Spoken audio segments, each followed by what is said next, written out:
Bonjour à toutes et à toutes, c'est un plaisir pour moi de vous retrouver après toutes ces fêtes, après tous ces moments heureux que nous avons passés en famille.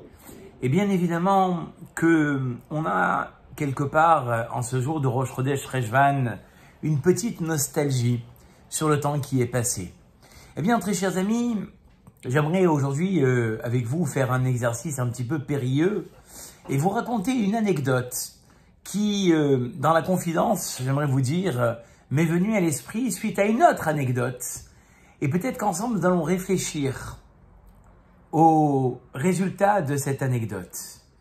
Il y avait un roi qui, malheureusement, Akadosh Baruch Hu ne lui avait pas accordé une très bonne santé et il avait perdu un œil. Il, que Dieu nous en préserve, avait perdu une jambe. Mais il voulait absolument qu'on fasse pour lui le portrait, original, officiel du royaume pour la suite. Et donc il a commencé à inviter des artistes. Et voici qu'un premier artiste le peint. Et quand il lui montre le tableau, il dit « Mais c'est ça la majesté! Un œil en moins, une jambe en moins, en prison !» jusqu'à la fin de sa vie. Le deuxième artiste vient, essayer d'arranger un petit peu les choses. Il décide de ne pas mettre l'œil qui manquait au roi. Il lui fait un beau visage, mais la jambe, il ne peut pas la cacher. Et le roi, de nouveau furieux, « C'est comme ça qu'on dessine sa majesté. On lui enlève un pied, mais où tu te crois?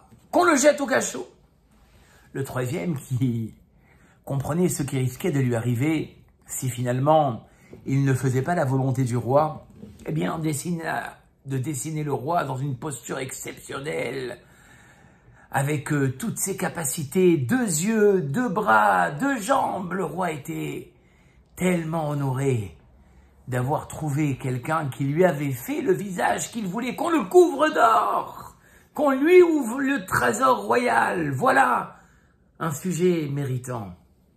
Cette anecdote, très chers amis, que je ne vous cache pas, je l'ai modifiée les tzorer pour le besoin de la morale. Vous fait rire. Quel est le problème de ce roi, très chers amis? Le problème de ce roi, auditeur, auditrice, c'est qu'il n'est pas capable de voir en face ses défauts. Et quand les autres, finalement, lui montrent du doigt son défaut, il n'arrive pas à l'accepter. Il a besoin de rencontrer des gens qui, finalement, vont cacher ses défauts, vont lui caresser les poils dans le bon sens. Et finalement, cette personne n'avance jamais. Parce qu'elle est toujours en train d'attendre de rencontrer les personnes qui vont mettre en valeur ses qualités, qui vont cacher quelque part ses défauts. Mais il est complètement en train de se leurrer, et vous l'aurez compris. Eh bien, je vous disais au début de cette vidéo, comment finalement garder cet entrain que nous avons eu pendant les fêtes?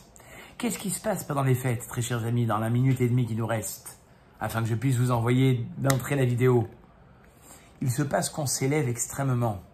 Et que même si, dans certains moments de ces fêtes qui viennent de passer, on n'avait pas forcément l'envie ou la force, les fêtes nous ont propulsés dans cette envie de pratiquer, dans cette envie de faire. On ne regardait pas nos défauts. On avait une seule envie, c'était d'avancer. Or ici, quand les fêtes sont derrière nous et que finalement on se retrouve avec soi-même, avec nos défauts, nos problèmes, on ne se sent pas d'attaque. On ne se sent pas d'attaque pour avancer. Or, la Torah du Rav Wolbe, que nous dit-elle? Ne cherche pas à faire de grands changements dans ta vie. Cherche à en faire des petits. C'est-à-dire que dans vos objectifs aujourd'hui, changer de but en blanc, changer de tout à rien, de rien à tout, vous ne tiendrez même pas une semaine. Mais commencez quelque chose. Faire finalement cette action de mouvement perpétuel, comme on l'a fait depuis le premier jour des Slichot jusqu'à la fin de Simchat Torah, dans des petites actions, feront de nous de grands projets. C'est ce que je vous souhaite en ce Rosh Chodesh Reshvan.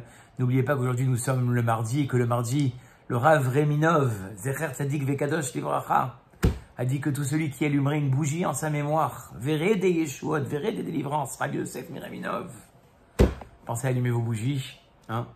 Et Bezrat Hashem, Shenishma Besorot Tovot, Yeshuot Venechamot, partagez un maximum autour de vous.